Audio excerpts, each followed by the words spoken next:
Bu il 500 mindən çox çıxarışsız ev sənədləşdirilə bilər.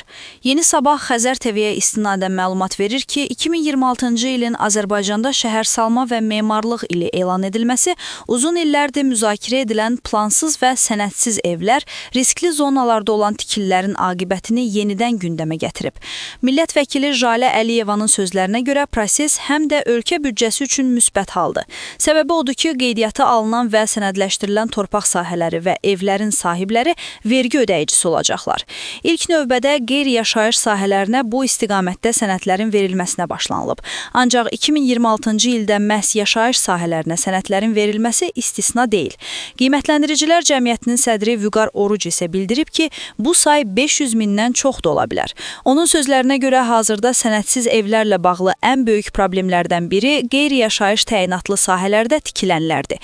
Bununla bağlı isə dünya təcrübəsinə uyğun olaraq əmlak amnistiyası gözlənilir.